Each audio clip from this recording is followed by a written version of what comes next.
Hello friends, स्वागत है आप सबका हमारे YouTube channel learn with tech by Arvind Yadav पे। चलिए आज हम लोग एनसीईआरटी कक्षा 7 साइंस में जो है गति एवं समय नामक चैप्टर को जो है पढ़ते हैं। तो चलिए इसमें देखते हैं। निम्नलिखित में से कौन सा एक उपकरण वाहन द्वारा तय की गई दूरी को मापता है। दूरी को मापते हैं किससे? वाहनों के द्वारा तय की गई दूरी को ओडोमीटर के द्वारा जो है मापते हैं। किसके द्वारा? ओडोमीटर के द्वारा जो है मापते हैं। निम्नलिखित में से कौन सा उपकरण वाहनों की चाल मापने के लिए होता है? स्पीडोमीटर के द्वारा जो है वाहन की चाल मापते हैं। निम्नलिखित में से कौन सा उपकरण वाहन की चाल की वृद्धि दर को मापता है? एक्सीलरेट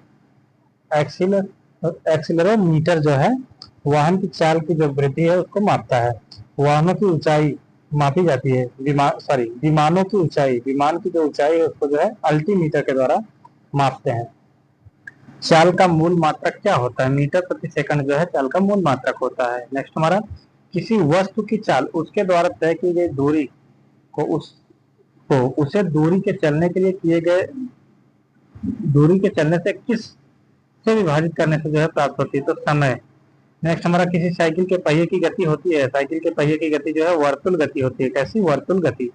आवर्ती गति नहीं है। उड़ती मक्खी की गति जो है आवर्ती गति नहीं है। उड़ती हुई जो मक्खी होती है उसकी गति आवर्ती गति नहीं होती है। किसी वस्तु द्वारा एकांक समय में तय की गई दूरी को हम एकांक समय में तय की गई दूरी को हम उस वस्तु को कहते हैं तो क्या कहते हैं? चाल कहते हैं। चाल बराबर तय की गई दूरी बटे लिया गया कुल समय होता है। यदि किसी सरल रेखा के अनुदिश गति करने वाली वस्तु की चाल परिवर्तित होती है तो वस्तु की चाल कही जाती है तो असमान कही जाती है। यदि विपरीत किसी सरल रेखा के अनुदिश वस्तु की नियत चाल से गति कहलाती है, एक समान गति कहलाती है। यदि विपरीत किसी सरल रेखा के अनुदिश वस्तु की नियत चाल से गति कहलाती है, एक समान गति कहलाती है।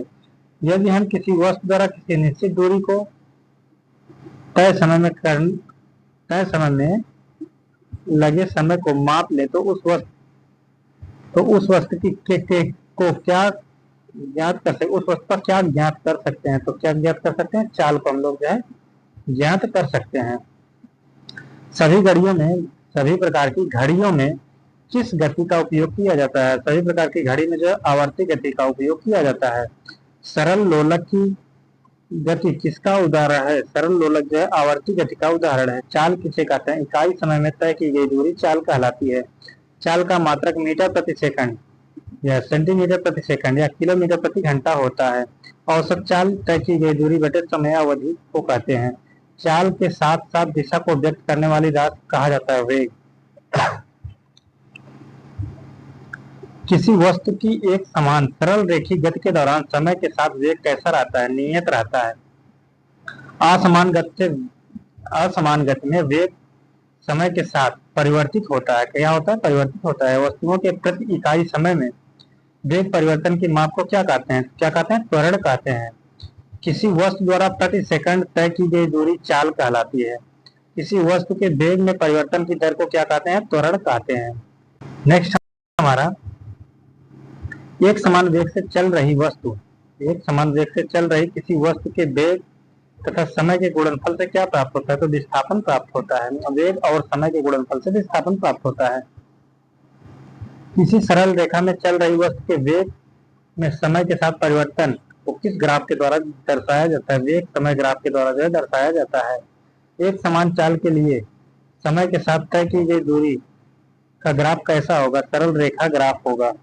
दूरी के साथ किसी वस्तु की स्थिति परिवर्तन को किस ग्राफ के द्वारा व्यक्त किया जाता है? दूरी समय ग्राफ के द्वारा व्यक्त किया जाता है। एक माइक्रोसेकंड का कौन सा भाग होता है? एक माइक्रोसेकंड जो 10 लाख का भाग होता है। एक माइक्रोसेकंड का कौन सा भाग होता है? 10 लाख। सरल रेखीय गति नहीं है। झूले की गति जो है वो सरल रेखीय गति नहीं होती है। सरल लोलक एक दोलन पूरा करने में जितना समय लगता है उस सरल लोलक को जो है कहते हैं, क्या कहते हैं? आवर्त काल कहा जाता है। निम्नलिखित में से बॉडी बिल्डिंग फूड किसे कहते हैं? प्रोटीन को जो है बॉडी बिल्डिंग फूड कहा जाता है। तो आज की इस क्लास में इतना ही। गति एवं समय चैप्टर में इतना ही। नेक्स्ट चैप्टर जो हमारा कल होगा। Thank you.